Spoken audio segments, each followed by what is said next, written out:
दोस्तों आपका हमारे YouTube चैनल DK स्टडी 9 में स्वागत है। पटवारी 2025 के लिए न्यू मॉडल पेपर तैयार किए गए हैं। जो 11 मई 2025 को पेपर होने वाला है, हूबहू इसी तरह का पेपर आएगा। तो आप इन पेपरों का रिवीजन कीजिए। अधिक से अधिक मात्रा में रिवीजन करने से आपकी प्रैक्टिस और भी मजबूत होगी। वीडियो को लाइक कीजिए और अपने दोस्तों को व्हाट्सएप, फेसबुक, इंस्टाग्राम आदि पर शेयर कीजिए। यदि चैनल को सब्सक्राइब नहीं किया है तो चैनल को सब्सक्राइब कर लें, जिससे हमारे आने वाले वीडियो की नोटिफिकेशन आपको तुरंत मिल जाएगी। निम्न में से किस रक्त समूह को सार्वभौमिक प्राप्तकर्ता के रूप में संदर्भित किया जाता है? बताइए दोस्तों, कौन से रक्त समूह को सार्वभौमिक प्राप्तकर्ता के रूप में संदर्भित किया जाता है? तो यहाँ पर इसका राइट आंसर हो जाएगा, वो है दोस्तों ए बी। देखिए, सर्वग्राही यानी कि सबसे जो खून ले सकता है वो है दोस्तों ए बी, ठीक है। और ये जो ओ है, ठीक है, ये सर्वदाता के रूप में इसको संदर्भित किया गया है। और ओ में भी अगर पूछे तो दोस्तों ये ओ नेगेटिव, ठीक है। तो यहाँ पर अपने इसमें राइट आंसर क्या हो जाएगा? 4 नंबर का जो ऑप्शन है वो इसका बिल्कुल सही उत्तर हो जाएगा। सार्वभौमिक प्राप्तकर्ता के रूप में ए बी को संदर्भित किया गया है, ठीक है। आगे देखिए दोस्तों, यहाँ पे सेकंड नंबर का प्रश्न है, निम्न में से कौन से विटामिन वसा में घुलनशील नहीं है? कौन से विटामिन है वो वसा में घुलनशील नहीं है? एक ट्रिक है अधिक, जिसको आप बोल सकते हो ए डी ई और के, ठीक है। ए डी ई और के को छोड़कर दोस्तों और कोई भी विटामिन है वो जल में घुलनशील नहीं है, सॉरी वसा में घुलनशील नहीं है, ठीक है। जल में घुलनशील होंगे बाकी, तो वो है बी और सी। तो यहाँ पर इसमें एक नंबर का जो ऑप्शन है वो इसका बिल्कुल सही उत्तर हो जाएगा। वसा में घुलनशील नहीं है तो बी और सी, बी और सी है ये जल में घुलनशील है, ये भी आपको इसमें याद रखना है। और ए डी ई के है ये वसा में घुलनशील है।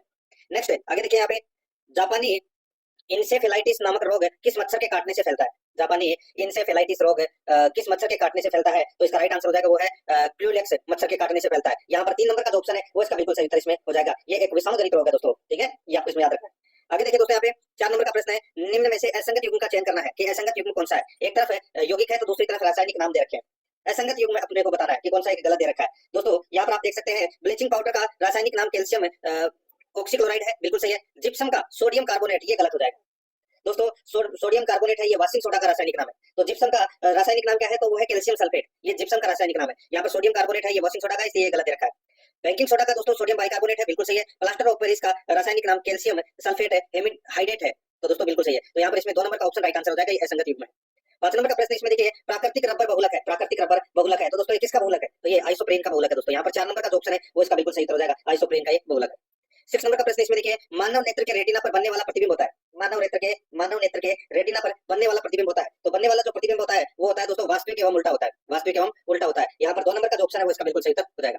7 नंबर का प्रश्न इसमें देखिए, पौधों में फ्लोएम का कार्य है, पौधों में फ्लोएम का कार्य है। तो फ्लोएम का कार्य क्या है? फ्लोएम का कार्य है वो है पत्तियों से पौधे के अन्य भागों तक भोजन का परिवहन, पत्तियों से पौधे के अन्य भागों तक भोजन का परिवहन है, ये पौधों में फ्लोएम का कार्य करता है। तो यहाँ पर अपना इसमें राइट आंसर हो जाएगा, ए नंबर का ऑप्शन बिल्कुल सही उत्तर इसमें हो जाएगा, ये आपको इसमें याद रखना है, ठीक है। फ्लोएम पत्तियों से पौधे के अन्य भागों तक भोजन का परिवहन करते हैं, 1 नंबर ऑप्शन बिल्कुल सही। आगे देखिए, भारतीय संविधान की प्रस्तावना में निम्न में से कौन सी स्वतंत्रता का उल्लेख नहीं है? प्रस्तावना में दोस्तों कौन सी स्वतंत्रता का उल्लेख नहीं है वो अपने को यहाँ पर बताना है। दोस्तों देखिए, प्रस्तावना में सामाजिक, आर्थिक और राजनीतिक न्याय को 3 भागों में बांटा गया है प्रस्तावना में, सामाजिक, आर्थिक और राजनीतिक न्याय, ठीक है। और दोस्तों यहाँ पर जो स्वतंत्रता का उल्लेख किया गया है ये विचार, अभिव्यक्ति, विश्वास, धर्म एवं उपासना की स्वतंत्रता का उल्लेख किया गया है। लेकिन यहाँ पे आप देख सकते हैं तीसरा नंबर का जो ऑप्शन है ये आर्थिक है, ये आर्थिक दोस्तों न्याय है प्रस्तावना में, ठीक है, ये स्वतंत्रता नहीं है। तो यहाँ पर 3 नंबर का ऑप्शन बिल्कुल सही उत्तर इसमें हो जाएगा। आगे देखिए, 9 नंबर का प्रश्न है, भारतीय संविधान के किस अनुच्छेद में अस्पृश्यता के आचरण को निर्दिष्ट किया गया है? निर्दिष्ट किया गया है तो ये किया गया है दोस्तों अनुच्छेद 17 को, ठीक है, अनुच्छेद 17। 2 नंबर का जो ऑप्शन है वो इसका बिल्कुल सही उत्तर हो जाएगा, अनुच्छेद 17 अस्पृश्यता का अंश से संबंधित है, 2 नंबर ऑप्शन सही। 10 नंबर का प्रश्न इसमें देखिए, निम्न में से कौन सी विशेषता संसदीय शासन प्रणाली में पाई जाती है? कौन सी विशेषता संसदीय शासन प्रणाली में पाई जाती है? तो यहाँ पर इसमें राइट आंसर हो जाएगा वो है सामूहिक उत्तरदायित्व। यहाँ पर 1 नंबर का जो ऑप्शन है वो इसका बिल्कुल सही उत्तर हो जाएगा, सामूहिक उत्तरदायित्व, ठीक है। नेक्स्ट आगे देखिए, यहाँ पे राष्ट्रपति पर महाभियोग के संदर्भ में सत्य कथन का अपने को क्या करना है? चयन करना है कि कौन सा कथन है वो सत्य है राष्ट्रपति के महाभियोग से संबंधित। दोस्तों इसमें देखिए, राज्य विधानसभाओं के सदस्य महाभियोग प्रक्रिया में भाग नहीं लेते हैं। तो दोस्तों ये वाला जो कथन है, ठीक है, इसमें क्या पूछा गया है कि सत्य कथन, तो ये एकमात्र सत्य कथन है दोस्तों, राज्य विधानसभा के सदस्य महाभियोग की प्रक्रिया में भाग नहीं लेते, बल्कि राष्ट्रपति के चुनाव में ये भाग लेते हैं, लेकिन महाभियोग की प्रक्रिया में ये भाग नहीं लेते, ठीक है। तो यहाँ पर इसमें राइट आंसर क्या हो जाएगा? 3 नंबर का ऑप्शन बिल्कुल सही, ये कथन है वो दोस्तों इसमें बिल्कुल सही कथन है, ठीक है, बाकी इसमें सारे गलत कथन दे रखे हैं। आगे देखिए, यहाँ पे 10वीं अनुसूची के तहत लोकसभा सदस्यों की निहरताओं के मामलों का निपटारा कौन करता है? 10वीं अनुसूची के तहत लोकसभा सदस्यों की निहरताओं के मामलों का निपटारा कौन करता है? ये तो सभी को पता होगा दोस्तों, वो करता है लोकसभा अध्यक्ष। यहाँ पर 3 नंबर का जो ऑप्शन है वो इसका बिल्कुल सही उत्तर हो जाएगा, लोकसभा अध्यक्ष, ठीक है, और राज्यसभा में उसका सभापति करता है। आगे देखिए, यहाँ पे 13 नंबर का प्रश्न है, भारतीय संविधान की प्रारूप समिति में निम्न में से कौन शामिल नहीं था? प्रारूप समिति की अगर मैं बात करूं तो इसमें दोस्तों देखिए, के एम मुंशी थे, सैयद मोहम्मद सादुल्ला थे, टी कृष्णामाचारी थे, लेकिन यहाँ पे जीवी मालवनकर ये नहीं थे। तो 3 नंबर का जो ऑप्शन है वो इसका बिल्कुल सही उत्तर इसमें हो जाएगा। आगे देखिए यहाँ पे 14 नंबर का प्रश्न है, भारत की संविधान सभा के कुल कितने सत्र आयोजित हुए थे? भारत की संविधान सभा के कुल कितने सत्र आयोजित हुए थे? तो दोस्तों कुल 11 सत्र है वो आयोजित हुए थे। यहाँ पर 1 नंबर का जो ऑप्शन है वो इसका बिल्कुल सही उत्तर हो जाएगा। कुल 11 सत्र है वो आयोजित हुए थे। आगे देखिए, भारत में किस सैंधव स्थल से चावल की खेती के प्राचीनतम साक्ष्य मिले? भारत में किस सैंधव स्थल से चावल की खेती के प्राचीनतम साक्ष्य मिले हैं? इसका राइट आंसर हो जाएगा वो है लोथल से। यहाँ पर 2 नंबर का जो ऑप्शन है वो इसका बिल्कुल सही उत्तर हो जाएगा, लोथल गुजरात से। आगे देखिए 16 नंबर का प्रश्न है, निम्न में से असंगत युग्म का चयन कीजिए। निम्न में से असंगत युग्म का अपने को क्या करना है? चयन करना है। एक तरफ महाजनपद है तो दूसरी तरफ राजधानी है, एक तरफ महाजनपद है तो दूसरी तरफ राजधानी है। असंगत कौन सा है वो बताना है। देखिए, वत्स महाजनपद की राजधानी दोस्तों कौशाम्बी है, बिल्कुल सही बात है। अस्मक महाजनपद की राजधानी तक्षशिला, गलत दे रखा है दोस्तों। मैं आपको बताऊं, देखिए जो ये अस्मक महाजनपद है इसकी राजधानी दोस्तों पोतन, क्या है? पोतन, पोतन थी दोस्तों, ठीक है, ये आपको इसमें याद रखना है। और गांधार महाजनपद की राजधानी दोस्तों तक्षशिला थी। यहाँ पर अस्मक की तक्षशिला है वो गलत दे रखी है, बाकी कंबोज की हाटक थी और दोस्तों चेदी की सोतीवती थी, ठीक है। तो यहाँ पर अपना इसमें राइट आंसर क्या हो जाएगा? 2 नंबर का ऑप्शन बिल्कुल सही, क्योंकि ये इसमें गलत दे रखा है। आगे देखिए, भारत पर पहला सफल आक्रमण करने वाला अरब आक्रांता कौन था? तो अरब आक्रांता था वो था मोहम्मद बिन कासिम। यहाँ पर 4 नंबर का जो ऑप्शन है वो इसका बिल्कुल सही उत्तर हो जाएगा। 18 नंबर का प्रश्न इसमें देखिए, दिल्ली के किस सुल्तान ने दीवान ए कोही नाम से पृथक कृषि विभाग की स्थापना की? दिल्ली के किस सुल्तान ने दीवान ए कोही नाम से पृथक कृषि विभाग की स्थापना की? तो इसका नाम राइट आंसर हो जाएगा वो है मोहम्मद बिन तुगलक, मोहम्मद बिन तुगलक। 2 नंबर का जो ऑप्शन है वो इसका बिल्कुल सही उत्तर इसमें हो जाएगा। 19 नंबर का प्रश्न इसमें देखिए, वर्ष 1928 में प्रस्तुत नहरी रिपोर्ट के संबंध में सत्य कथन का चयन करना है। वर्ष 1928 में प्रस्तुत नहरी रिपोर्ट के संबंध में असत्य कथन कौन सा है वो अपने को यहाँ पर बताना है। दोस्तों देखिए, यहाँ पे असत्य कथन की अगर मैं यहाँ पे बात कर रहा हूँ तो दोस्तों देखिए, अगस्त 1928 में जवाहरलाल नेहरू की अध्यक्षता में गठित कमेटी ने नेहरू रिपोर्ट है वो प्रस्तुत की। तो दोस्तों ये पहला कथन ही क्या हो जाएगा? गलत हो जाएगा। दोस्तों मैं आपको बताऊं, देखिए जवाहरलाल नेहरू की अध्यक्षता में, देखिए नेहरू रिपोर्ट है वो मोतीलाल नेहरू की अध्यक्षता में गठित समिति द्वारा प्रस्तुत की गई थी, ठीक है। तो इसमें जवाहरलाल नेहरू है वो दोस्तों इसमें गलत हो जाएगा, इसमें मोतीलाल नेहरू होना चाहिए था, ठीक है। इसलिए ये कथन है वो गलत है। और अपने को असत्य कथन का चयन करना था तो अपना पहला ही उत्तर है वो सही उत्तर हो जाएगा, क्योंकि अपना पहला ही असत्य कथन है। आगे देखिए, इसमें भारत के लिए डोमिनियन स्टेट्स की मांग की गई थी, बिल्कुल सही है। इस रिपोर्ट में भाषाई आधार पर प्रांतों के गठन की मांग की गई थी, बिल्कुल सही है। इसमें पृथक निर्वाचक मंडल की समाप्ति की मांग की गई थी, ये भी बिल्कुल सही है। तो यहाँ पर इसमें राइट आंसर क्या हो जाएगा? 1 नंबर का ऑप्शन बिल्कुल सही। आगे देखिए, पूना पैक्ट समझौता किन किन के बीच हुआ था? तो दोस्तों ये पूना पैक्ट समझौता है ये किन किन के बीच हुआ था? तो ये हुआ था दोस्तों अंबेडकर एवं गांधी जी के बीच में हुआ था। दोस्तों ये पूना पैक्ट समझौता है वो किन किन के बीच हुआ था? तो ये अंबेडकर एवं गांधी जी के बीच में हुआ था। यहाँ पर 4 नंबर का जो ऑप्शन है वो इसका बिल्कुल सही उत्तर हो जाएगा। आगे देखिए, 21 नंबर का प्रश्न है, कांग्रेस के किस अधिवेशन में गर्मपंथियों की कांग्रेस में वापसी हुई थी? कांग्रेस के किस अधिवेशन में गर्मपंथियों की कांग्रेस में वापसी हुई थी? इसका राइट आंसर हो जाएगा वो है दोस्तों लखनऊ अधिवेशन 1916। लखनऊ अधिवेशन 1916 में दोस्तों गर्मपंथियों की कांग्रेस में वापसी हुई थी। गर्मपंथियों में बाल गंगाधर तिलक एवं एनी बेसेंट के प्रयासों से दोस्तों ये गर्मपंथियों की कांग्रेस में वापस हुई थी, ठीक है, ये आपको इसमें याद रखना है। और 1907 के अंदर एक सूरत अधिवेशन हुआ था, उसमें कांग्रेस का गर्मपंथी और नरमपंथी का विभाजन है वो हो गया था। तो ये भी आपको इसमें याद रखना है। तो यहाँ पर अपना इसमें 3 नंबर ऑप्शन बिल्कुल सही। 22 नंबर का प्रश्न इसमें देखिए, भारत के पूर्वी एवं पश्चिमी घाट का मिलन बिंदु है। भारत के पूर्वी घाट एवं पश्चिमी घाट का मिलन बिंदु है तो वो कौन सा है? तो वो है दोस्तों कौन सा? तो वो है नीलगिरी पहाड़ियां। यहाँ पर 3 नंबर का ऑप्शन है वो इसका बिल्कुल सही उत्तर हो जाएगा, नीलगिरी पहाड़ियां पूर्वी व पश्चिमी घाट के मिलन बिंदु पर स्थित है। 3 नंबर ऑप्शन सही। 23 नंबर का प्रश्न इसमें देखिए, निम्न में से कौन सी जल विद्युत परियोजना चेनाब नदी पर स्थित है? निम्न में से कौन सी जल विद्युत परियोजना चेनाब नदी पर स्थित है? तो यहाँ पर इसमें राइट आंसर क्या हो जाएगा? वो है इसमें बगलीहार परियोजना, सलाल परियोजना, दुलस्ती परियोजना। तो यहाँ पर इसका राइट आंसर हो जाएगा वो है उपरोक्त सभी। 4 नंबर का जो ऑप्शन है वो इसका बिल्कुल सही उत्तर इसमें हो जाएगा। आगे देखिए, 24 नंबर का प्रश्न है, पश्चिम बंगाल में ग्रीष्म ऋतु में चलने वाली वर्षा युक्त पवनों को स्थानीय भाषा में क्या कहा जाता है? पश्चिम बंगाल में ग्रीष्म ऋतु में चलने वाली वर्षा युक्त पवनों को स्थानीय भाषा में क्या कहा जाता है? तो दोस्तों उसको कहा जाता है काल वैसाखी, उसको काल वैसाखी कहा जाता है। यहाँ पर 2 नंबर का जो ऑप्शन है वो इसका बिल्कुल सही उत्तर हो जाएगा, काल वैसाखी। 25 नंबर का प्रश्न इसमें देखिए, निम्न में से कौन सा दर्रा भारत का सबसे ऊंचा दर्रा है? बताइए कौन सा दर्रा भारत का सबसे ऊंचा दर्रा है? तो इसका सही उत्तर हो जाएगा वो है इसमें काराकोरम दर्रा है, ये भारत का सबसे ऊंचा दर्रा है। यहाँ पर इसमें राइट आंसर 3 नंबर का ऑप्शन बिल्कुल सही उत्तर हो जाएगा, काराकोरम दर्रा। 26 नंबर का प्रश्न इसमें देखिए, भारत के किस इस्पात संयंत्र की स्थापना सोवियत संघ के सहयोग से की गई? भारत के किस इस्पात संयंत्र की स्थापना सोवियत संघ के सहयोग से की गई? तो यहाँ पर इसमें राइट आंसर हो जाएगा वो है बोकारो इस्पात संयंत्र, बोकारो इस्पात संयंत्र। तो यहाँ पर 3 नंबर का जो ऑप्शन है वो इसका बिल्कुल सही उत्तर हो जाएगा। 27 नंबर का प्रश्न इसमें देखिए, निम्न में से कौन सा सम्मेलन ओजोन संरक्षण से संबंधित है? कौन सा सम्मेलन ओजोन संरक्षण से संबंधित है? तो यहाँ पर इसका राइट आंसर हो जाएगा वो है मॉन्ट्रियल प्रोटोकॉल। मॉन्ट्रियल प्रोटोकॉल ये ओजोन संरक्षण से संबंधित है, ठीक है, और ये 1989 से प्रभावी है दोस्तों ये। तो यहाँ पर इसमें 1 नंबर का ऑप्शन बिल्कुल सही उत्तर इसमें हो जाएगा।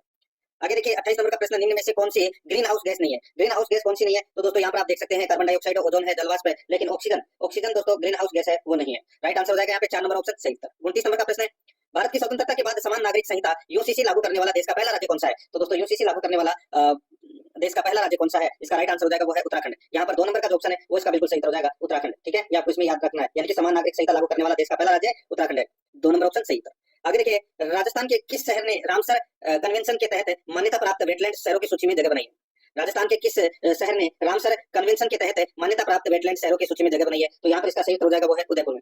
यहाँ पर 3 नंबर का ऑप्शन बिल्कुल सही उत्तर हो जाएगा, उदयपुर में। 31 नंबर का प्रश्न इसमें देखिए, वित्तीय स्वास्थ्य सूचकांक 2025 को किसके द्वारा जारी किया गया है? वित्तीय स्वास्थ्य सूचकांक 2025 को किसके द्वारा जारी किया गया है? इसका राइट आंसर हो जाएगा वो है नीति आयोग। यहाँ पर 2 नंबर का जो ऑप्शन है वो इसका बिल्कुल सही उत्तर इसमें हो जाएगा। आगे देखिए, यहाँ पे 32 नंबर का प्रश्न है, प्रधानमंत्री नरेंद्र मोदी ने किस राज्य में भारत के पहले ग्रीन हाइड्रोजन हब की आधारशिला रखी? प्रधानमंत्री नरेंद्र मोदी ने किस राज्य में भारत के पहले ग्रीन हाइड्रोजन हब की आधारशिला रखी? इसका राइट आंसर हो जाएगा वो है दोस्तों आंध्र प्रदेश। यहाँ पर 4 नंबर का जो ऑप्शन है वो इसका बिल्कुल सही उत्तर इसमें हो जाएगा। आगे देखिए यहाँ पे 33 नंबर का प्रश्न है, हाल ही में किसे भारतीय अंतरिक्ष अनुसंधान संगठन इसरो के नए अध्यक्ष के रूप में नियुक्त किया गया है? तो दोस्तों इसरो का नया अध्यक्ष वो किसे बनाया गया है? तो वो बनाया गया है वी नारायणन को। यहाँ पर 3 नंबर का ऑप्शन बिल्कुल सही उत्तर हो जाएगा। 34 नंबर का प्रश्न इसमें देखिए, अलवर जिला प्रशासन द्वारा शुरू किए गए अतुल्य अलवर अभियान का संबंध है। अलवर जिला प्रशासन द्वारा शुरू किए गए अतुल्य अलवर अभियान का संबंध है तो वो किससे है? तो वो है दोस्तों स्वच्छता में नवाचार से संबंधित है। यहाँ पर 2 नंबर का जो ऑप्शन है वो इसका बिल्कुल सही उत्तर हो जाएगा। 35 नंबर का प्रश्न इसमें देखिए, राज्य सरकार द्वारा पंजीकृत गौशालाओं में संधारित राज्य सरकार द्वारा पंजीकृत गौशालाओं में संधारित गोवंश के अनुदान में कितने प्रतिशत वृद्धि की गई है? तो कितने प्रतिशत वृद्धि की गई है? इसका राइट आंसर हो जाएगा वो है दोस्तों 10% की है वो इसमें वृद्धि की गई है। यहाँ पर 3 नंबर का ऑप्शन बिल्कुल सही उत्तर इसमें हो जाएगा। दोस्तों आपको पटवारी भर्ती परीक्षा से संबंधित है जो मटेरियल है ऑब्जेक्टिव क्वेश्चन का वो आपको टेलीग्राम पे मिल जाएगा। तो आप टेलीग्राम का जो लिंक है वो मैं आपको डिस्क्रिप्शन में दे दूंगा, तो आप वहां जाकर टेलीग्राम लिंक से जरूर जुड़े। उससे आपको दोस्तों बहुत सारा बेनिफिट भी है। वो ऑब्जेक्टिव क्वेश्चन है, मॉडल पेपर का पीडीएफ वगैरह है, वो भी दोस्तों आपको वहां से मिलनी है शुरू हो जाएगी। ठीक है, ये आपको विशेष तौर पर दोस्तों याद रखना है। आगे देखिए दोस्तों यहाँ पे 36 नंबर का प्रश्न है, निम्नलिखित कथनों पर विचार कीजिए। निम्नलिखित कथनों पर क्या करना है? विचार करना है। दोस्तों इसमें देखिए कथन दे रखे हैं, ठीक है, 2 कथन दे रखे हैं, अपने को बताना है उपयुक्त में से कौन सा कथन सही है, कूट भाषा में उत्तर देना है। देखिए यहाँ पे भारत वन स्थिति रिपोर्ट 2023 के अनुसार राजस्थान में वर्ष 2021 के आकलन की तुलना में कुल वनावरण में 83.80 वर्ग किलोमीटर की कमी हुई है। बिल्कुल सही बात है। आगे देखिए, भारत वन स्थिति रिपोर्ट 2023 के अनुसार राजस्थान में वर्ष 2021 के आकलन की तुलना में कुल वृक्ष आवरण में 478.26 वर्ग किलोमीटर की वृद्धि हुई है। तो दोस्तों ये भी इसमें क्या है? बिल्कुल सही है। दोनों के दोनों कथन है वो दोस्तों इसमें सत्य कथन है। तो इस प्रश्न का राइट आंसर क्या हो जाएगा? 3 नंबर का ऑप्शन बिल्कुल सही, दोनों के दोनों इसमें सही है। आगे देखिए 37 नंबर का प्रश्न है, राजस्थान में बजट घोषणा के क्रम में प्रथम चरण में राज्य के कौन से कॉलेज में मेडिकल कॉलेज के विद्यार्थियों को हिंदी माध्यम में अध्ययन की सुविधा प्रारंभ की गई है? बहुत ही अच्छा प्रश्न है।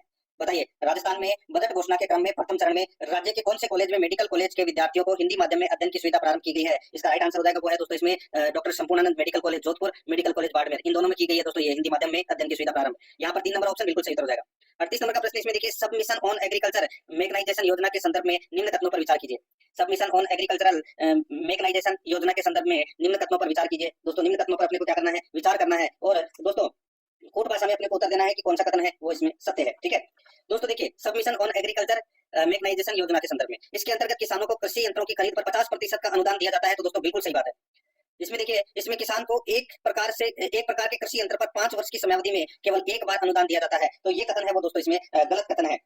गलत कथन इसलिए है क्योंकि दोस्तों किसान को एक प्रकार के कृषि यंत्र पर 3 वर्ष की कालावधि में केवल एक बार अनुदान दिया जाएगा। तो यहाँ पर 5 वर्ष की जगह अगर 3 वर्ष होता तो ये सही होता। ठीक है, अपने को यहाँ पर सत्य कथन बताना था, तो इसमें पहला कथन सत्य है, दूसरा असत्य है। तो यहाँ पर इसमें राइट आंसर क्या हो जाएगा? केवल एक। यहाँ पर 1 नंबर ऑप्शन बिल्कुल सही। 39 नंबर का प्रश्न इसमें देखिए, 11 जून 1681 को औरंगजेब के बागी पुत्र अकबर को दुर्गादास किस मराठा सरदार के दरबार में कोंकण साथ ले गया? 11 जून 1681 को औरंगजेब के बागी पुत्र अकबर को दुर्गादास किस मराठा सरदार के दरबार में कोंकण साथ ले गया? तो यहाँ पर इसका राइट आंसर हो जाएगा वो है संभाजी। यहाँ पर 3 नंबर का ऑप्शन है वो इसका बिल्कुल सही हो जाएगा, संभाजी। 40 नंबर का प्रश्न इसमें देखिए, औरंगजेब द्वारा मेवाड़ के महाराणा राज सिंह के विरुद्ध किस वर्ष युद्ध प्रारंभ किया गया? औरंगजेब द्वारा मेवाड़ के महाराणा राज सिंह के विरुद्ध किस वर्ष युद्ध प्रारंभ किया गया? इसका जो राइट आंसर हो जाएगा वो है इसमें 1679 ईस्वी में। यहाँ पर 2 नंबर का ऑप्शन है वो इसका बिल्कुल सही उत्तर इसमें हो जाएगा, याद रखना। ठीक है, 2 नंबर का ऑप्शन है वो बिल्कुल सही उत्तर इसमें हो जाएगा। आगे देखिए दोस्तों, यहाँ पे 17वीं शताब्दी के सिसोदिया राठौड़ गठबंधन में मेवाड़ का शासक था। 17वीं शताब्दी के सिसोदिया राठौड़ गठबंधन में मेवाड़ का शासक था। तो मेवाड़ का शासक कौन था? तो वो था महाराणा राज सिंह प्रथम।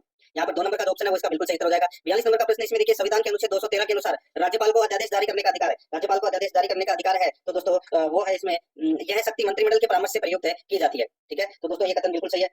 देखिए, राज्य विधानमंडल सत्र में नहीं है, मान लीजिए जब और राज्यपाल को यह समाधान हो जाता है कि ऐसी परिस्थितियां विद्यमान है तो उसकी तुरंत कार्रवाई करना आवश्यक है, तो वह अध्यादेश प्रख्यापित है वो कर सकेगा। तो यहाँ पर इसमें राइट आंसर क्या हो जाएगा? वो है 3 नंबर का जो ऑप्शन है वो इसका बिल्कुल सही उत्तर इसमें हो जाएगा। ये आपको इसमें याद रखना। ठीक है, आगे देखिए दोस्तों, यहाँ पे 43 नंबर का प्रश्न है। इसमें देखिए, कथनों को ध्यानपूर्वक पढ़िए, निम्न में से कौन सा विकल्प सही है वो अपने को यहाँ पर बताना है। दोस्तों देखिए, टीकाराम पालीवाल राजस्थान के एकमात्र ऐसे मुख्यमंत्री हैं जो उप मुख्यमंत्री भी रहे हैं। तो दोस्तों बिल्कुल सही बात है, टीकाराम पालीवाल है वो ऐसे मुख्यमंत्री है जो उप मुख्यमंत्री भी रहे हैं। बिल्कुल सही है, पहला कथन सही है। हरिशंकर बाबड़ा राजस्थान में अब तक सबसे लंबे समय तक उप मुख्यमंत्री रहे हैं। तो दोस्तों हरिशंकर बाबड़ा जो 1993 से 1998 तक ये राज्यपाल रहे हैं। तो यहाँ पर अपना इसमें राइट आंसर क्या हो जाएगा? वो है इसमें दोस्तों दोनों के दोनों कथन है वो इसमें सत्य है। राइट आंसर हो जाएगा 3 नंबर का ऑप्शन बिल्कुल सही। आगे देखिए, निम्न में से कौन राजस्थान विधानसभा के प्रोटेम अध्यक्ष एवं उपाध्यक्ष रहे? निम्न में से कौन राजस्थान विधानसभा के प्रोटेम अध्यक्ष एवं उपाध्यक्ष रहे? राइट आंसर हो जाएगा वो है पूनम चंद्र बिश्नोई। यहाँ पर 1 नंबर का ऑप्शन बिल्कुल सही हो जाएगा। 45 नंबर का प्रश्न है, निम्नांकित में से किसने 29 अगस्त 1949 को राजस्थान उच्च न्यायालय के उद्घाटन कार्यक्रम की अध्यक्षता की थी? निम्नांकित में से किसने 29 अगस्त 1949 को राजस्थान उच्च न्यायालय के उद्घाटन कार्यक्रम की अध्यक्षता की थी? यहाँ पर इसका राइट आंसर हो जाएगा वो है राजप्रमुख महाराजा सवाई मान सिंह। तो यहाँ पर इसमें राइट आंसर हो जाएगा 2 नंबर ऑप्शन सही। 46 नंबर का प्रश्न है, राजस्थान राज्य निर्वाचन आयोग के संबंध में कौन सा कथन सही है? तो दोस्तों कौन सा कथन सही है वो अपने को यहाँ पर बताना है।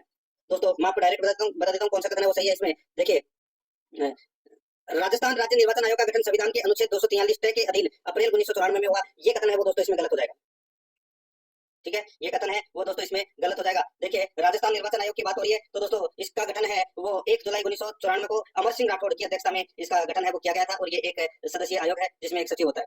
ठीक है, तो ये अपना पहला कथन है वो अप्रैल 1994 है वो इसमें गलत दे रखा है, इसमें 1 जुलाई 1994 को किया गया था। राजस्थान राज्य निर्वाचन आयोग एकल सदस्यीय आयोग है जिसकी अध्यक्षता राज्य निर्वाचन आयोग द्वारा की जाती है, बिल्कुल सही कथन है। आगे देखिए, राजस्थान राज्य निर्वाचन आयोग का एक सचिव है जो राज्य का मुख्य निर्वाचन अधिकारी भी होता है, तो दोस्तों बिल्कुल सही है। तो यहाँ पर बी और सी कथन है वो क्या है, इसमें सत्य है। तो यहाँ पर 3 नंबर का जो ऑप्शन है वो इसका राइट आंसर इसमें हो जाएगा। ठीक है, ये आपको इसमें याद रखना है। आगे देखिए, 47 नंबर का प्रश्न है, राजस्थान प्रशासनिक सेवा अधिकारियों को पहली बार जिला कलेक्टर के रूप में पद स्थापना निम्नलिखित में से किस वर्ष की गई थी? राजस्थान प्रशासनिक सेवा अधिकारियों को पहली बार जिला कलेक्टर के रूप में पद स्थापना निम्नलिखित में से किस वर्ष की गई थी? तो यहाँ पर इसका राइट आंसर हो जाएगा वो है 2009 में। यहाँ पर 1 नंबर का जो ऑप्शन है वो इसका बिल्कुल सही उत्तर हो जाएगा 2009 में। आगे देखिए, जिला आयोजना समिति में निर्वाचित व पदेन सदस्य कितने होते हैं? जिला आयोजना समिति में निर्वाचित व पदेन सदस्य कितने होते हैं? इसका राइट आंसर हो जाएगा वो है दोस्तों, निर्वाचित तो 20 होते हैं और पदेन होते हैं दोस्तों 3। तो यहाँ पर 2 नंबर का जो ऑप्शन है वो इसका बिल्कुल सही उत्तर हो जाएगा। आगे देखिए, राज्य मानवाधिकार आयोग के अध्यक्ष एवं सदस्यों की नियुक्ति राज्यपाल एक समिति की अनुशंसा पर करता है, जिसका अध्यक्ष निम्नलिखित में से कौन होता है? राज्य मानवाधिकार आयोग के अध्यक्ष एवं सदस्यों की नियुक्ति राज्यपाल एक समिति की अनुशंसा पर करता है, जिसका अध्यक्ष है कौन होता है? सभी को पता होगा दोस्तों, मुख्यमंत्री होता है उसका अध्यक्ष। 2 नंबर का ऑप्शन बिल्कुल सही। आगे देखिए, राजस्थान मानवाधिकार आयोग की पहली महिला अध्यक्ष कौन थी? पहली महिला अध्यक्ष है वो दोस्तों कांता कुमारी थी। ठीक है, कांता कुमारी भटनागर। आगे देखिए, 51 नंबर का प्रश्न है, जन समस्याओं के निराकरण के लिए निम्नलिखित में से किस अधिनियम को लागू करने में राजस्थान पहला राज्य है? जन समस्याओं के निराकरण के लिए निम्नलिखित में से किस अधिनियम को लागू करने में राजस्थान पहला राज्य है? तो यहाँ पर इसका राइट आंसर हो जाएगा वो है सुनवाई का अधिकार अधिनियम। यहाँ पर 4 नंबर का जो ऑप्शन है वो इसका बिल्कुल सही उत्तर हो जाएगा। 52 नंबर का प्रश्न इसमें देखिए, राजस्थान के राजवंशों की राजस्व प्रणाली के अंतर्गत है किस प्रकार की भूमि को राजा की निजी संपत्ति माना जाता था? राजस्थान के राजवंशों की राजस्व प्रणाली के अंतर्गत है किस प्रकार की भूमि को राजा की निजी संपत्ति माना जाता था? तो यहाँ पर इसका राइट आंसर हो जाएगा वो है खालसा। यहाँ पर 4 नंबर का जो ऑप्शन है वो इसका बिल्कुल सही उत्तर हो जाएगा खालसा। 53 नंबर का प्रश्न इसमें देखिए, बिजोलिया आंदोलन के विषय में कौन से कथन सत्य है? बताइए, बिजोलिया किसान आंदोलन हुआ था, उसके संबंध में अपने को बताना है कि कौन सा कथन है वो सत्य है। ठीक है, बहुत ही अच्छा प्रश्न आप इसको कह सकते हैं, बिजोलिया किसान आंदोलन से संबंधित है, और कूट भाषा में दोस्तों अपने को उत्तर देना है कि कौन सा कथन है वो सही है। यहाँ पर देखिए, 1903 ईस्वी में राव कृष्ण सिंह ने बिजोलिया क्षेत्र में चौरी कर लगाया था, तो दोस्तों बिल्कुल सही बात है, बिजोलिया क्षेत्र में चौरी कर है वो लगाया था राव कृष्ण सिंह ने, बिल्कुल सही है। पृथ्वी सिंह ने मेवाड़ द्वारा नए जागीरदार से तलवार बंधाई के रूप में ली गई रकम का भार जनता पर डाल दिया, तो दोस्तों बिल्कुल सही बात है। तीसरा देखिए, विरोध स्वरूप किसानों ने संपूर्ण जागीर में हल नहीं चलाया, तो दोस्तों बिल्कुल सही बात है। ये 3 कथन तो बिल्कुल सही है। चौथा देखिए, पृथ्वी सिंह ने गलती को समझा और किसानों को कुछ रियायतें देने की घोषणा की, ये कथन है वो दोस्तों इसमें गलत हो जाएगा। ठीक है, तो इसमें अपना राइट आंसर क्या हो जाएगा? 1, 2, 3 कथन है वो इसमें क्या है? सत्य है। तो इसमें राइट आंसर क्या हो जाएगा? 3 नंबर का जो ऑप्शन है वो इसका बिल्कुल सही उत्तर इसमें हो जाएगा, ये आपको इसमें याद रखना है। ठीक है, आगे देखिए, यहाँ पे 54 नंबर का प्रश्न, निम्न में से कौन आजाद मोर्चा का नेता नहीं था? आजाद मोर्चा का नेता कौन नहीं था वो अपने को बताना है। दोस्तों बहुत ही अच्छा प्रश्न है। यहाँ पर देखिए, आजाद मोर्चे का नेता है वो दाऊद दयाल आचार्य नहीं थे, बाबा हरिश्चंद्र थे, रामकरण जोशी थे, गुलाब चंद कासलीवाल थे। यहाँ पर 2 नंबर का ऑप्शन राइट आंसर हो जाएगा। अब ये आजाद मोर्चा है क्या? तो दोस्तों भारत छोड़ो आंदोलन 1942 में शुरू हुआ था। ठीक है, और उसमें दोस्तों जयपुर प्रजामंडल ने भाग नहीं लिया था, तो जयपुर प्रजामंडल तो भाग लिया नहीं था, तो जयपुर से दोस्तों आजाद मोर्चे ने भाग लिया था, ये आपको इसमें याद रखना है। तो यहाँ पर इसमें 2 नंबर ऑप्शन बिल्कुल सही।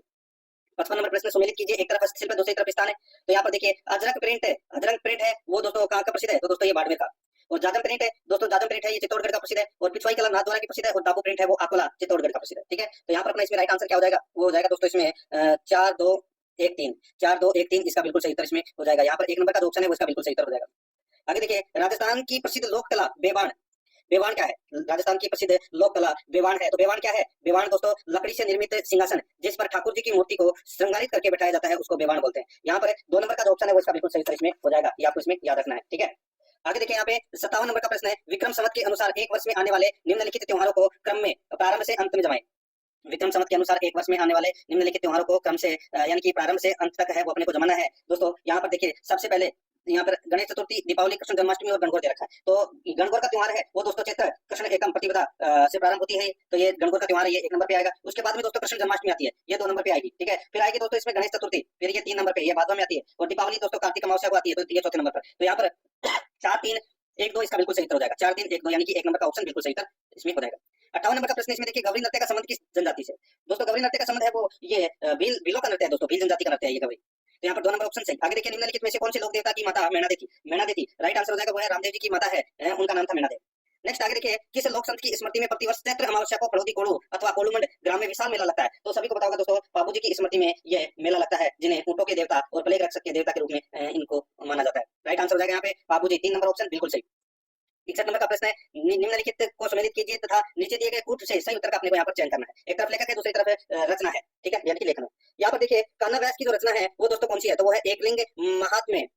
ये दोस्तों कान्हा व्यास की रचना है। नाथा, नाथा की रचना है वो दोस्तों वास्तु मंजरी है, ये नाथा की रचना है। गोविंद, गोविंद की रचना दोस्तों द्वार दीपिका है। और अत्रि एवं महेश की रचना है वो कीर्ति स्तंभ प्रशस्ति है। तो यहाँ पर इसमें राइट आंसर क्या हो जाएगा, वो है B D A C, B D A C इसका बिल्कुल सही उत्तर हो जाएगा, बी डी ए सी, यानी कि 4 नंबर का जो ऑप्शन है वो इसका बिल्कुल सही उत्तर हो जाएगा। 62 नंबर का प्रश्न इसमें देखिए, निम्नलिखित में से कौन सा युग में साहित्यिक कृति लेखक सुमेलित नहीं है। तो दोस्तों यहाँ पर देखिए प्रबंध चिंतामणि मेरुतुंग, प्रबंध चिंतामणि दोस्तों मेरुतुंग इसमें बिल्कुल सही है। राजवल्लभ के लेखक है वो मंडन है, बिल्कुल सही है। यहाँ पर देखिए पार्श्वनाथ चरित्र के लेखक है श्रीधर, बिल्कुल सही है। प्रबंध कोश के जो रचयिता है, ठीक है, वो कौन है, तो वो है राजशेखर। यहाँ पर चंद्रशेखर है वो गलत दे रखा है, तो यहाँ पर इसमें राइट आंसर क्या हो जाएगा, 4 नंबर का ऑप्शन बिल्कुल सही। 63 नंबर का प्रश्न इसमें देखिए, शांताबाई शिक्षा कुटीर की नींव किसने डाली, शांताबाई शिक्षा कुटीर की नींव है वो किसने डाली, राइट आंसर हो जाएगा वो है इसमें रत्न शास्त्री। यहाँ पर 1 नंबर का जो ऑप्शन है वो इसका बिल्कुल सही उत्तर हो जाएगा, रत्न शास्त्री। आगे देखिए राजस्थान में लोकनायक के नाम से किन्हें जाना जाता है, राजस्थान में लोकनायक के नाम से किन्हें जाना जाता है, इसका राइट आंसर हो जाएगा वो है दोस्तों जननारायण व्यास को। 3 नंबर का जो ऑप्शन है वो इसका बिल्कुल सही उत्तर हो जाएगा। आगे देखिए किसने 1944 से 1956 के बीच बीकानेर के रेगिस्तानी गांवों में लगभग 300 स्कूल खोले गए, बताइए किसने 1944 से 1956 के बीच बीकानेर के रेगिस्तानी गांवों में लगभग 300 स्कूल खोले, राइट आंसर हो जाएगा वो है स्वामी केशवानंद ने। तो राइट आंसर क्या हो जाएगा, स्वामी केशवानंद ने। तो इसमें 4 नंबर का ऑप्शन बिल्कुल सही। आगे देखिए निम्नलिखित में से कौन सा पर्यटन केंद्र बाड़मेर के पास स्थित है, बाड़मेर के पास कौन सा पर्यटन केंद्र स्थित है, राइट आंसर हो जाएगा वो है किराड़ू मंदिर है। यहाँ पर 2 नंबर का ऑप्शन बिल्कुल सही, किराड़ू मंदिर। आगे देखिए राजस्थान की निम्नलिखित पर्वत चोटियों को ऊंचाई के अनुसार अवरोही क्रम में व्यवस्थित करना है, अवरोही क्रम में व्यवस्थित करना है। यहाँ पर देखिए व्यवस्थित करें तो दरगाह, रघुनाथगढ़, सज्जनगढ़ और लीलागढ़। यहाँ पर 2 नंबर का जो ऑप्शन है वो इसका बिल्कुल सही उत्तर इसमें हो जाएगा। 68 नंबर प्रश्न इसमें देखिए, भानगढ़ सिरावास एवं बिलाली कहाँ स्थित है, भानगढ़ सिरावास एवं बिलाली कहाँ पर स्थित है, तो दोस्तों ये स्थित है उत्तरी अरावली प्रदेश में। यहाँ पर 3 नंबर का जो ऑप्शन है वो इसका बिल्कुल सही उत्तर हो जाएगा दोस्तों उत्तरी अरावली प्रदेश में, ठीक है। देखिए 69 नंबर का प्रश्न है, देखिए the negative side of the critical faculty is that, दोस्तों इस प्रश्न का जो राइट आंसर हो जाएगा वो है इसमें यानी कि अपन स्वयं की कमियों के बजाय दूसरों की कमियों को अधिक देख पाते हैं, ठीक है। तो यहाँ पर क्रिटिकल फैकल्टी, तो यहाँ पर इसका राइट आंसर हो जाएगा वो है it make us critical of others. तो यहाँ पर इसमें राइट आंसर हो जाएगा 1 नंबर ऑप्शन सही। आगे देखिए people who solicit others opinions about themselves generally want, तो दोस्तों इसका राइट आंसर हो जाएगा वो है ऑनेस्ट क्रिटिसिज्म। तो यहाँ पर 2 नंबर ऑप्शन सही था। आगे देखिए the critical faculty is defined as the most potent one in human makeup because, तो यहाँ पर इसका सही उत्तर हो जाएगा वो है दोस्तों ऑल ऑफ द अबव। तो यहाँ पर इसमें 4 नंबर का ऑप्शन बिल्कुल सही था, इसमें हो जाएगा। आगे देखिए 72 नंबर का प्रश्न है, what according to the writer is the essential link between breathing and the critical faculty, तो दोस्तों इस प्रश्न का जो राइट आंसर हो जाएगा वो है इसमें both are exercised by human beings. तो यहाँ पर इसमें 2 नंबर ऑप्शन बिल्कुल सही। आगे देखिए the self defined intelligent man defines himself on the basis of, तो इस प्रश्न का राइट आंसर हो जाएगा वो है दोस्तों his profession of the critical faculty. तो यहाँ पर इसमें राइट आंसर हो जाएगा 3 नंबर ऑप्शन बिल्कुल सही। ये तो थे पैसेज से संबंधित 5 प्रश्न, ठीक है। अब दोस्तों यहाँ पे एरर अपने को बताना है कि कौन से पार्ट में एरर है। यहाँ पर देखिए all that we admired and adored before as great and magnificent has been obliterated or vanished। दोस्तों यहाँ पर देखिए ये जो ऊपर वाली 74 नंबर के अंदर जो प्रश्न के अंदर जो लाइन लिखी हुई है ये की सेम लाइन है, वो आपको ऑप्शन में देखने को मिल रही है। बताना है कि कौन से पार्ट में एरर है। तो दोस्तों यहाँ पर आप देखिए हैज बीन obliterated और vanished, तो दोस्तों यहाँ पर 3 नंबर का जो ऑप्शन है वो इसका बिल्कुल सही उत्तर इसमें हो जाएगा, ठीक है। यहाँ पर आगे देखिए दोस्तों यहाँ पे इस पार्ट में एरर है। आगे देखिए the bridge repaired yesterday so that traffic was delayed, तो यहाँ पर इसका राइट आंसर हो जाएगा। यहाँ पर देखिए द ब्रिज इस सेंटेंस में रिपेयर वर्ब का है वो ऑब्जेक्टिव है, ठीक है, यानी कि ऑब्जेक्ट है। तो यहाँ पर रिपेयर्ड होगा, ठीक है, रिपेयर्ड। तो यहाँ पर इसका राइट आंसर क्या हो जाएगा वो है द ब्रिज रिपेयर्ड। तो यहाँ पर इसमें 1 नंबर का ऑप्शन बिल्कुल सही। आगे देखिए सिनोनिम यानी कि समानार्थक शब्द बताना है। यहाँ पर देखिए अबंडेंट, तो इसका मतलब क्या होता है, इसका मतलब होता है प्रचुर यानी कि अधिक, ठीक है। तो इसका जो समानार्थक शब्द हो जाएगा वो है प्लेंटीफुल। तो यहाँ पर इसमें राइट आंसर 2 नंबर का ऑप्शन हो जाएगा, इसका भी होता है प्रचुर, ठीक है। 77 नंबर का प्रश्न इसमें देखिए एंटोनिम अपने को बताना है यानी कि विलोम शब्द, इसमें देखिए स्लोथफुल। तो दोस्तों इसका जो हिंदी अर्थ हो जाएगा वो हो जाएगा आलसी, क्या हो जाएगा आलसी, ठीक है। तो इसका विलोम क्या हो जाएगा आलसी का, तो इसका राइट आंसर हो जाएगा एक्टिव, ठीक है। तो यहाँ पर इसका राइट आंसर हो जाएगा लाइवली। यहाँ पर इसमें 1 नंबर का ऑप्शन बिल्कुल सही। आगे देखिए give meaning of the following idioms, यहाँ पर देखिए मुहावरे से संबंधित क्वेश्चन है। टू सी आई देखिए टू सी आई टू आई, तो यहाँ पर इसका राइट आंसर क्या हो जाएगा वो है इसमें टू लव समवन सेक्रेटली, ठीक है। तो यहाँ पर इसमें 4 नंबर का जो ऑप्शन है वो इसका बिल्कुल सही उत्तर इसमें हो जाएगा। अब दोस्तों यहाँ पे अपन हिंदी ग्रामर से संबंधित प्रश्न है वो पूछेंगे, ठीक है। दोस्तों देखिए स्वर संधि से निर्मित शब्द नहीं है, स्वर संधि से निर्मित शब्द कौन सा नहीं है। यहाँ पर आप देख सकते हैं दोस्तों उत्थान, ठीक है, उत प्लस स्थान इसमें व्यंजन संधि का प्रयोग हुआ है। यहाँ पर 2 नंबर ऑप्शन सही। 80 नंबर प्रश्न इसमें देखिए निम्नलिखित में से कौन सा शब्द परा उपसर्ग से नहीं बना है। परा उपसर्ग से शब्द दोस्तों इसमें देखिए पराधीन, ठीक है। तो पराधीन के अंदर पर प्लस अधीन हो जाएगा, पर प्लस अधीन हो जाएगा। तो यहाँ पर दोस्तों इसमें पर उपसर्ग का प्रयोग हुआ है, परा का नहीं। तो यहाँ पर इसमें 2 नंबर का ऑप्शन बिल्कुल सही। आगे देखिए निम्न में से कर्मधारय समास का उदाहरण नहीं है। तो दोस्तों कर्मधारय समास का कौन सा उदाहरण नहीं है? यहाँ पर देखिए चतुरानंद आपको दिखाई दे रहा है, 4 है आनंद जिसके अर्थात ब्रह्मा, 2 नंबर का ऑप्शन बिल्कुल सही। 82 नंबर का प्रश्न है, निम्न में से किस विकल्प में चप्पल चपला शब्द युग्म का सही अर्थभेद है? चप्पल का मतलब क्या होता है दोस्तों? आपको पता होगा, यहाँ पर देखिए चप्पल चप्पल का मतलब होता है दोस्तों चंचल और चपला का मतलब होता है बिजली। तो यहाँ पर इसमें राइट आंसर हो जाएगा 2 नंबर का ऑप्शन बिल्कुल सही। 83 नंबर का प्रश्न है, इसमें देखिए निम्न में से कौन सा सरस्वती का पर्यायवाची नहीं है? सरस्वती का पर्यायवाची कौन सा नहीं है? तो दोस्तों यहाँ पर देखिए सरस्वती का पर्यायवाची, तो दोस्तों शारदा, भारती और वाणी, ये तीनों है ये सरस्वती के पर्यायवाची। यहाँ पे पद्मा इसका राइट आंसर हो जाएगा, 4 नंबर का ऑप्शन बिल्कुल सही। आगे देखिए 84 नंबर का प्रश्न है, निम्न में से किस वर्ग में सही विलोम शब्द नहीं है? बताइए किस वर्ग में सही विलोम शब्द नहीं है? तो यहाँ पर आप देख सकते हैं दोस्तों, देखिए कदाचार दुराचार, कदाचार दुराचार किस वर्ग में सही विलोम शब्द नहीं है? तो कदाचार दुराचार, ये दोस्तों इसमें गलत हो जाएगा, क्योंकि कदाचार का विलोम शब्द है वो सदाचार होता है, ठीक है, दुराचार नहीं होता। तो यहाँ पर इसमें 1 नंबर का ऑप्शन बिल्कुल सही। 85 नंबर का प्रश्न, इसमें देखिए निम्न में से किस विकल्प में सभी शब्द शुद्ध हैं? शुद्ध शब्द कौन से विकल्प में है? तो यहाँ पर देखिए प्राप्ति और पुष्टि जो शब्द दे रखा है, ये बिल्कुल दोस्तों बिल्कुल शुद्ध शब्द है, ठीक है। आगे देखिए निम्न में से शुद्ध वाक्य का चयन कीजिए। तो दोस्तों इसमें शुद्ध वाक्य हो जाएगा, वो हो जाएगा अधिकारियों से कागजात की जांच की, अधिकारियों से कागजात की जांच की, वो शुद्ध वाक्य है। यहाँ पर 3 नंबर का जो ऑप्शन है वो इसका बिल्कुल सही उत्तर इसमें हो जाएगा। आगे देखिए निम्न में से शुद्ध वाक्य कौन सा है? दोस्तों शुद्ध वाक्य कौन सा है? यहाँ पर शुद्ध वाक्य हो जाएगा मैं आजकल घूमने जाता हूँ। यहाँ पर 4 नंबर का जो ऑप्शन है वो इसका बिल्कुल सही उत्तर हो जाएगा, मैं आजकल घूमने जाता हूँ। 88 नंबर का प्रश्न, इसमें देखिए निम्न में से किस विकल्प में हिंदी समानार्थक सम्मिलित नहीं है? किस विकल्प में हिंदी समानार्थक सम्मिलित नहीं है? तो दोस्तों इसमें देखिए प्रोविडेंट फंड, वेतन निधि दे रखा है, तो ये इसमें गलत दे रखा है। प्रोविडेंट फंड का मतलब होता है भविष्य निधि। तो यहाँ पर 4 नंबर का जो ऑप्शन है वो इसका बिल्कुल सही उत्तर हो जाएगा। 89 नंबर का प्रश्न, इसमें देखिए टिकरी का सही समानार्थी शब्द क्या है? दोस्तों इसका सही समानार्थी शब्द हो जाएगा वो है अज्ञप्ति। क्या हो जाएगा? अज्ञप्ति। तो यहाँ पर इसमें राइट आंसर हो जाएगा 1 नंबर ऑप्शन बिल्कुल सही। आगे देखिए 90 नंबर का प्रश्न है, काट की हांडी दोबारा नहीं कटती, लोकोक्ति का भावार्थ है। तो दोस्तों लोकोक्ति का भावार्थ हो जाएगा झूठे आश्वासन देकर बार बार गुमराह नहीं किया जा सकता है। तो यहाँ पर इसमें राइट आंसर हो जाएगा कपट व्यवहार बहुत दिनों तक सफल नहीं होता। तो यहाँ पर इसमें 3 नंबर का जो ऑप्शन है वो इसका बिल्कुल सही उत्तर हो जाएगा। अब अपन दोस्तों रीजनिंग और मैथ से संबंधित 45 प्रश्न है वो पढ़ने जा रहे हैं, ठीक है। देखिए सभी को बताओ प्रश्न को पढ़ने की जरूरत नहीं है, खाली स्थान अपने को भरना है। BAC दे रखा है। फिर दोस्तों यहाँ पर देखिए आपको थोड़ा बहुत आइडिया आप लगा सकते हैं। देखिए जैसे कि बी के बाद में है वो 2 जगह आपको यहाँ पर ए दिखाई दे रहा है, ठीक है, 2 के बाद 3 जगह आपको बी ए दिखाई दे रहा है, तो बी ए। अब इसके बाद में देखिए सबके लास्ट में BAC आपको दिखाई दे रहा है और बी से पहले है वो सी आ रहा है, ठीक है। तो यानी कि आप देख सकते हैं फिर बी के बाद में आपको क्या आया ए, तो यहाँ पर फिर वापस तो यहाँ पर BAC का 3-3 का जोड़ा बन रहा है दोस्तों यहाँ पे, ठीक है। BAC और फिर BAC ऐसे 3-3 का जोड़ा बन रहा है। तो यहाँ पर देखिए BAC सबसे पहले सी आएगा, फिर BAC फिर भी सी आएगा, फिर BAC फिर बी फिर AC यहाँ पे लिखा हुआ है, फिर BAC फिर BAC। तो यहाँ पे CCBA इसका राइट आंसर हो जाएगा, यानी कि 3 नंबर का ऑप्शन बिल्कुल सही। आगे देखिए 92 नंबर का प्रश्न है, सीधा सा है, इसका जैसा जोड़ा आपने को बताना है। रेफ्रिजरेटर ठंडा, रेफ्रिजरेटर ठंडा यानी कि जिस प्रकार रेफ्रिजरेटर है वस्तुओं को ठंडा करने में इसको काम में लिया जाता है, उसी प्रकार अपने को ऑप्शन में से बताना है कि कौन सा इसके जैसा ही है। तो दोस्तों राइट आंसर हो जाएगा वो है रेफ्रिजरेटर ठंडा करता है। तो कौन है वो बात करवाता है, कौन से अपन बात कर सकते हैं? तो यहाँ पर 3 नंबर ऑप्शन बिल्कुल सही, ठीक है। आगे देखिए अक्षरों के उस समूह का चयन करें जो अन्य से भिन्न है, जो अन्य से भिन्न है। यहाँ पे MPT दे रखा है, M कितने नंबर पे आता है? 13 नंबर पे और P 16 नंबर पे। तो यानी कि कितने का गैप है? 3 का गैप है। फिर P और T में दोस्तों 4 का गैप है, 3 और 4 का गैप है वो इसमें चल रहा है, ठीक है। उसी प्रकार दोस्तों इसके अंदर भी 3 और 4 का गैप है, इसके अंदर भी 3 और 4 का गैप है। DGI D और G के अंदर दोस्तों 3 का गैप है, प्लस DHI देखिए इसमें 2 का गैप है, ठीक है। तो यहाँ पर बाकी सभी के अंदर 3 और 4 का गैप है, इसमें 3 और 2 का है, तो ये अलग है जैसे। तो यहाँ पर 4 नंबर ऑप्शन सही। आगे देखिए यदि अंग्रेजी वर्णमाला के विपरीत क्रम में अंग्रेजी वर्णमाला को विपरीत क्रम में लिखा जाए तो दाएं से 10वें अक्षर के बाएं 10वां अक्षर कौन सा होगा? यदि अंग्रेजी वर्णमाला को विपरीत क्रम में लिखा जाए तो दाएं से 10वें अक्षर के बाएं 10वां अक्षर कौन सा होगा? तो यहाँ पर इसमें राइट आंसर क्या हो जाएगा? वो है दोस्तों इसमें कौन सा?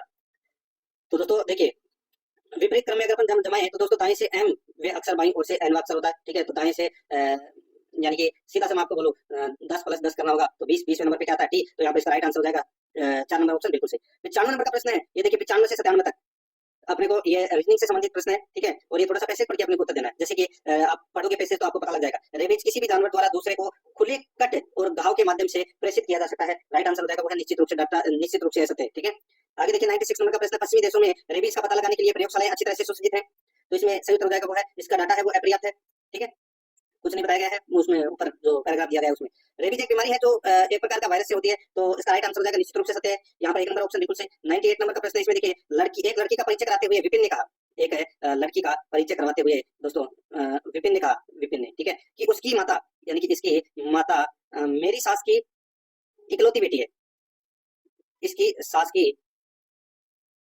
की इकलौती बेटी है। यानी कि दोस्तों ये दामाद और विपिन है वो सास का क्या दामाद हो गया, और ये जो जी है ये इसकी बेटी हो गई। तो विपिन उस लड़की से कैसे संबंधित है? तो विपिन उस लड़की का दोस्तों क्या है? पिता हो गया। तो यहाँ पर 2 नंबर ऑप्शन बिल्कुल सही। आगे देखिए, एक विशिष्ट कोड भाषा में बायोलॉजी को YRLOLTB लिखा जाता है, तो इस कोड भाषा में PHYSICS को किस प्रकार लिखा जाएगा? सीधा सा है दोस्तों, बी का कोड है वो कितने नंबर पे आता है? 2 का, 2 नंबर पे, आई है वो 9 नंबर पे आता है, ठीक है। उसी प्रकार दोस्तों यहाँ पर भी देखिए YRLOLTB लिखा गया है, तो सीधा सा इसका विपरीत अक्षर कौन सा होगा? जैसे ए के सामने क्या आ रहा है? ए के सामने दोस्तों जेड आता है, तो बी के सामने वाई आता है, सी के सामने एक्स आता है, तो डब्ल्यू के सामने डी आता है, ठीक है। वैसा ही अपने को यहाँ पर लिखना है, तो पी के सामने है वो दोस्तों क्या आएगा? तो दोस्तों पी के सामने क्या आता है? एच के सामने एस आता है, वाई के सामने बी आएगा, एस के सामने दोस्तों एच आएगा, आई के सामने दोस्तों आर आएगा, एक्स के सी के सामने एक्स आएगा, विपरीत अक्षर लिखना है इसका, ठीक है। एस के सामने एच आएगा, तो यहाँ पर इसका राइट आंसर हो जाएगा वो है 4 नंबर का ऑप्शन, बिल्कुल सही। 100 नंबर का प्रश्न इसमें देखिए, राम उत्तर की ओर 12 किलोमीटर चलता है। राम है वो दोस्तों उत्तर की ओर है, वो 12 किलोमीटर चलता है, बाकी 12 किलोमीटर चल गया, ठीक है। फिर पश्चिम की ओर 10 किलोमीटर चलता है, तो दोस्तों पश्चिम की ओर है वो 10 किलोमीटर चलता है। फिर दक्षिण की ओर चलता है 12 किलोमीटर, फिर दक्षिण की ओर दोस्तों ये चलता है 12 किलोमीटर। अब वो है उस बिंदु से कितना दूर है जहां से उसने चलना प्रारंभ किया था, तो दोस्तों ये 10 किलोमीटर है पश्चिम में स्थित है ये। तो यहाँ पर इसका राइट आंसर क्या हो जाएगा? वो है दोस्तों 4 नंबर का जो ऑप्शन है उसका बिल्कुल सही उत्तर हो जाएगा, 10 किलोमीटर की दूरी पर। आगे देखिए, ये वर्ताकार मेज पे आप बैठा लोगे, ज्यादा समय में आप वेस्ट आपका टाइम है वो खराब नहीं करूंगा, ये प्रश्नावली है वो मैं आपको अलग से करवा दूंगा, ठीक है। तो आप अगर करना चाहते हैं तो आप इसको कर सकते हैं। इसमें देखिए निम्नलिखित में से बैठने का कौन सा क्रम सही है, तो मैं आपको डायरेक्ट उत्तर बता देता हूँ। इसका क्रम है वो ADBEKEC हो जाएगा इसमें, ठीक है। 2 नंबर का ऑप्शन बिल्कुल सही, आप बैठा सकते हैं। आगे देखिए, इसमें ये भी आप आसानी से कर सकते हैं, जैसे कि मैं आप बता देता हूँ, एक ऑप्शन बीच बीच में छोड़ते हुए चलूंगा मैं, ठीक है, ज्यादा समय आपका मैं लूंगा नहीं। ए बी से छोटा है, जैसे कि ए है वो बी से क्या है? छोटा है, लेकिन सी से लंबा है, लेकिन सी से लंबा है, तो यहाँ पर बी ए सी का बन गया। आगे देखिए, डी ए से छोटा है, डी है वो क्या है? ए से छोटा है, लेकिन सी से लंबा है, तो यहाँ पे ए और सी के बीच में डी आ गया। और ई बी से लंबा है, ई है वो बी से लंबा है, तो ई सबसे ऊपर आ गया। सॉरी, ई बी से छोटा है, ई बी से छोटा है, लेकिन ए से लंबा है, तो दोस्तों यहाँ पर B E A D C हो जाएगा, ठीक है। तो इसमें सबसे छोटा व्यक्ति कौन था? तो सबसे छोटा व्यक्ति सी है, तो यहाँ पर इसमें राइट आंसर 4 नंबर का ऑप्शन बिल्कुल सही हो जाएगा, ठीक है। आगे देखिए, यहाँ पे 103 नंबर का प्रश्न, निम्नलिखित शब्दों का अर्थपूर्ण क्रम में दिए गए उत्तरों में से कौन सा एक सही होगा वो अपने बताना। पेड़, पुस्तक, कागज, जलसाजी, ठीक है। तो दोस्तों जैसे कि पेड़ से कागज बनता है, ठीक है, पेड़ से कागज बनेगा, तो यहाँ पर 1 नंबर पर पेड़ आएगा, फिर कागज बनेगा इससे, ठीक है। और फिर दोस्तों क्या बनेंगे? फिर कागज से दोस्तों पुस्तक बनती है, और पुस्तक की जलसाजी बनती है, तो ये तीसरे नंबर पे, फिर ये चौथे नंबर पे। तो यहाँ पर 1 है 3 2 4 इसका राइट आंसर हो जाएगा, यानी कि 3 नंबर ऑप्शन बिल्कुल सही। आगे देखिए, प्रश्न चिन्ह के स्थान पर कौन सा अक्षर आएगा वो अपने को दोस्तों यहाँ पर बताना है। देखिए यहाँ पर सीधा विपरीत दिशा की ओर चलना है अपने को, ठीक है।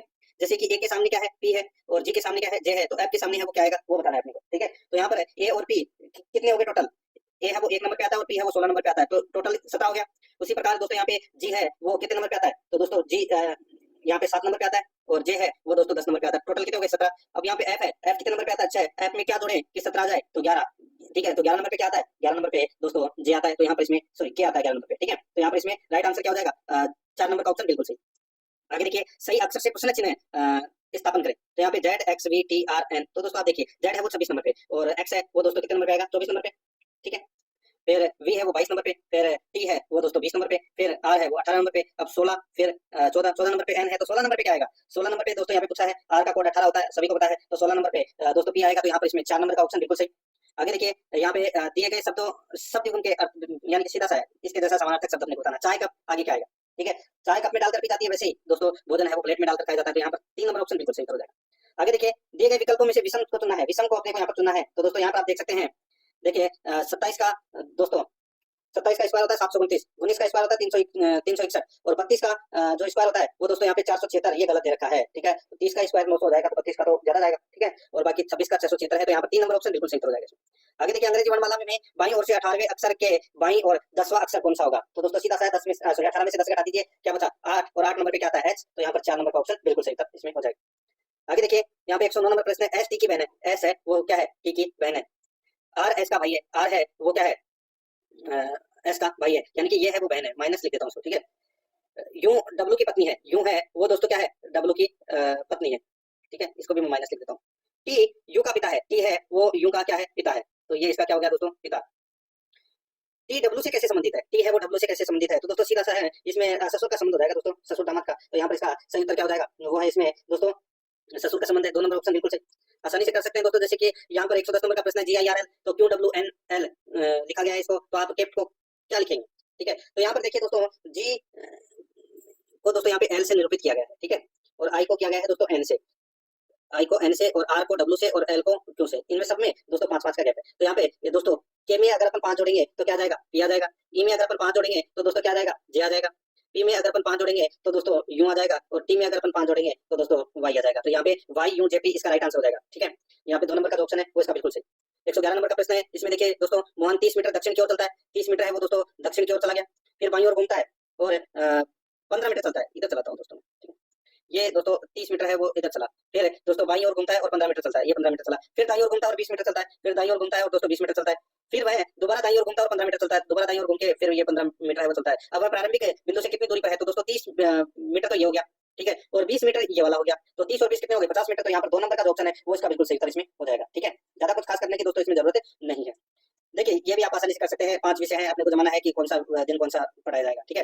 113 नंबर का प्रश्न इसमें देखिए, पानी को आग कहे, सीधा सा मैं आपको बताऊं तो देखिए, आकाश को जमीन कहे तो सूर्य कहाँ उगेगा, तो दोस्तों सूर्य सूर्य कहाँ उगता है, तो दोस्तों आकाश में उगता है, ठीक है। और आकाश को क्या कहेंगे, तो यहाँ पर देखिए आकाश को जमीन कहेंगे, तो सूर्य कहाँ उगेगा, जमीन में। तो यहाँ पर इस प्रश्न का राइट आंसर क्या हो जाएगा, जमीन। 3 नंबर ऑप्शन बिल्कुल सही। आगे देखिए 114 नंबर का प्रश्न है, निम्नलिखित शब्दों का अर्थपूर्ण क्रम में दिए गए उत्तरों में से कौन सा एक होगा, वो सही होगा, वो अपने को यहाँ पर बताना है दोस्तों। यहाँ पर देखिए, दीवार, मिट्टी, कमरा, ईंट, घर। तो दोस्तों सबसे पहले मिट्टी, ठीक है, 1 नंबर पे मिट्टी आएगी, मिट्टी से क्या बनेगी, ईंट बनेगी, ठीक है, तो 2 नंबर पे ईंट आएगी, ईंट से क्या बनेगा, दीवार बनेगी, तो दोस्तों ये 3 नंबर पे, दीवार से दोस्तों क्या बनेगा, कमरा बनेगा, तो ये 4, और फिर 5वें नंबर पे कमरे से क्या बनेगा, घर। तो यहाँ पर इसमें राइट आंसर क्या हो जाएगा दोस्तों, 2 4 1 3 5। तो यहाँ पर इसमें 2 नंबर का जो ऑप्शन है वो इसका बिल्कुल सही उत्तर हो जाएगा, ये मैंने आपको बता दिया, ठीक है। एक दो प्रश्न है वो, जैसे कि ये प्रश्न है ये आप आसानी से कर सकते हैं, ये कुछ ज्यादा हार्ड प्रश्न नहीं है। 118 नंबर का प्रश्न इसमें देखिए, निम्नलिखित प्रश्न में लुप्त संख्या है वो ज्ञात करनी है, तो यहाँ पर 14, 24 और 42 दे रखा है, ठीक है। तो यहाँ पर देखिए 64, 12 और 96, 32, 18, तो आगे क्या आएगा, सीधा सा मैं आपको बोलूं, देखिए 14 में 2 का भाग दिया, तो सबसे पहले इसको सोल्व करते हैं, ठीक है। 14 में क्या किया, 2 का भाग दिया, कितना आया, 7, ठीक है, और 7 को 6 से मल्टीप्लाई कर दिया, कितना आ गया, 42, तो 42 तो ये आ गया, ठीक है, 42 है वो दोस्तों यहाँ पर ये आ गया है। अब दोस्तों यहाँ पर देखिए 64, 12 और 96 है, तो 64 में 2 का भाग दिया, कितना आ गया, 32, ठीक है, और 32 को दोस्तों क्या किया, 3 से मल्टीप्लाई किया, तो 32 इंटू 3 96 आ गया, ठीक है। ठीक उसी प्रकार ये 24 कैसे आया, तो 24 का मैं आपको बता देता हूँ, 24 में 4 का भाग दिया, तो दोस्तों ये 6 आया, ठीक है। तो ऐसे आपको करना है। तो यहाँ पर जैसे कि सबके लास्ट में दे रखा है 32, तो दोस्तों 32 में 2 का भाग दिया, 2 से डिवाइड किया, तो कितना आ गया, दोस्तों 16 आ गया, ठीक है। और यहाँ पे 18, तो दोस्तों 18 में 18 में दोस्तों 18/4 लिखेंगे, 18/4, ठीक है। तो इसको काटोगे तो दोस्तों कितना आ जाएगा, 9/2 आ जाएगा, कितना, 9/2। तो यहाँ पर 16 इंटू 9/2 ये हो जाएगा दोस्तों, तो यहाँ पर कितना जाएगा, 72, ठीक है, कितना जाएगा, 72। तो ये अपना सही उत्तर हो जाएगा। यहाँ पर 4 नंबर का ऑप्शन बिल्कुल सही उत्तर इसमें हो जाएगा। देखिए ये आप 120 नंबर का प्रश्न देखिए, 9 से विभाज्य प्रथम 8 धनात्मक सम संख्याओं का औसत क्या होगा, 8 धनात्मक सम संख्याओं का औसत। तो दोस्तों यहाँ पे 9 ब्रैकेट में प्रथम 8 धनात्मक सम संख्या, तो यहाँ पर 2 + 4 + 6 + 8 है, +10 + 12 + 14 + 16, ठीक है। इनको क्या करेंगे, अपन जोड़ देंगे और 8 से क्या कर देंगे, इसका भाग दे देंगे, ठीक है। तो इन सबको टोटल करोगे तो कितना जाएगा, 9 इंटू कितना टोटल हो जाएगा, तो 72 हो जाएगा। तो 72 में 8 का भाग दे दीजिए, तो 8 64, 8 9 72, तो ये 9 से कट गया, और 9 इंटू 9 कितना हो गया, 81। तो यहाँ पर 4 नंबर ऑप्शन बिल्कुल सही हो जाएगा, ठीक है। आगे देखिए, एक बैंक में 1 रुपए 50 पैसे और 25 पैसे के सिक्के 5 अनुपात 6 अनुपात 8 के अनुपात में है, यदि कुल राशि 240 रुपए हो तो 25 पैसों की संख्या है वो क्या होगी। तो दोस्तों यहाँ पे अनुपात है वो दे रखा है 5 अनुपात 6 अनुपात 8, ठीक है, और 1 रुपए 50 पैसे और 25 पैसे के सिक्के दे रखे हैं। तो दोस्तों आप सभी को पता है कि 1 रुपए में तो एक ही सिक्का होता है, 50 पैसे के 1 रुपए बनने में 2 सिक्के लगेंगे, और 25 पैसे के में 4, तो एक अनुपात ये है, ठीक है, और दूसरा अनुपात 5 6 और 8 है, ठीक है। तो अपन इसको ऐसे लिख सकते हैं दोस्तों, देखिए इसको अपन ऐसे लिख सकते हैं, कैसे कि 5 अनुपात 6 अनुपात 8 बटे यहाँ पर 1 है, और ये 50 पैसे के 2 सिक्के होते हैं, तो ये 2, और 25 पैसे के कितने सिक्के होते हैं, 4, तो यहाँ पे 4, ठीक है। अब इसको अपन देखेंगे तो दोस्तों काट लीजिए, तो यहाँ पे इसके तो 5 रुपए हो गए, ठीक है, इसके कितने रुपए हो गए, तो दोस्तों इसके 3 रुपए हो गए, यानी कि भाई 50 पैसे के 2 सिक्के 1 रुपए बनेगा ना, तो 6 सिक्के 50 पैसे के, तो 3 रुपए हो गए, और इधर हो जाएंगे दोस्तों 2 रुपए, 25 पैसे का एक सिक्का है, 8 सिक्के टोटल, तो कितने रुपए हो गए, 5 और 3 8 और 2 10, ठीक है। सीधा सा हो गया 10 रुपए हो गए अपने पास में। अब सीधा सा अपन क्या करेंगे कि अब अपने को 25 पैसों के सिक्कों की संख्या है वो ज्ञात करनी है, 25 पैसे के सिक्कों की संख्या है वो दोस्तों अपने को ज्ञात करनी है। तो कैसे ज्ञात करेंगे, इसका कितने रुपए, 2, तो सीधा सा है इसमें 2/10 इंटू 240, ठीक है। तो यहाँ से 0 से 0 कट गया, बचे कितने, 2 इंटू 24, तो कितना 48। अब 48 रुपए है, ठीक है। अब इसके सिक्के कितने होंगे, तो 25 पैसे ये 48 रुपए है, तो इसके सिक्के कितने होंगे, तो 4 से मल्टीप्लाई कर दो, 25 पैसे के सिक्के की बात हो रही है, 192 सिक्के होंगे। यहाँ पर 4 नंबर का ऑप्शन बिल्कुल सही हो जाएगा, ठीक है। ज्यादा समय नहीं लूंगा, मैं आपको दोस्तों कुछ प्रश्न है वो करवा देता हूँ। देखिए अब मैं आपको डायरेक्ट कंप्यूटर से संबंधित प्रश्न है वो करवा देता हूँ। 15 प्रश्न कंप्यूटर से संबंधित पूछे जाएंगे, और यही 15 प्रश्न है वो आपकी परीक्षा में पास होने के लिए निर्णायक साबित होंगे, ठीक है। देखिए 136 नंबर का प्रश्न, निम्न में से कौन सी मॉडिफायर कुंजी नहीं है, मॉडिफायर कुंजी कौन सी नहीं है दोस्तों, राइट आंसर हो जाएगा यहाँ पे टैब है वो मॉडिफायर कुंजी की श्रेणी में नहीं आता दोस्तों, ठीक है। शिफ्ट एंटर और कंट्रोल आते हैं, तो यहाँ पर इसमें 3 नंबर का ऑप्शन बिल्कुल सही। आगे देखिए, कंप्यूटर की समस्त सूचनाएं या आउटपुट देखने के लिए किस डिवाइस का प्रयोग किया जाता है, तो दोस्तों इसमें मॉनिटर डिवाइस का प्रयोग किया जाता है। यहाँ पर 1 नंबर ऑप्शन बिल्कुल सही। 138 नंबर का प्रश्न, इसमें देखिए कंप्यूटर में अंक गणितीय एवं तार्किक गणनाएं करता है, कंप्यूटर में अंक गणितीय एवं तार्किक गणनाएं करता है, इसका राइट आंसर हो जाएगा वो है इसमें ALU अरिथमेटिक लॉजिक, तो यहाँ पर 2 नंबर ऑप्शन बिल्कुल सही। आगे देखिए, पुराने दस्तावेजों को पढ़ने व कागजी रिकॉर्ड को कंप्यूटर में स्टोर करने के लिए किस इनपुट युक्ति का प्रयोग किया जाता है, तो दोस्तों इसमें ऑप्टिकल कैरेक्टर रिकॉग्निशन का प्रयोग किया जाता है। 4 नंबर ऑप्शन सही। आगे देखिए निम्न में से कौन सा एक नॉन इम्पैक्ट प्रिंटर है, कौन सा एक नॉन इम्पैक्ट प्रिंटर है, तो यहाँ पर इसका राइट आंसर हो जाएगा वो है ड्रम प्रिंटर। यहाँ पर 4 नंबर का ऑप्शन बिल्कुल सही हो जाएगा।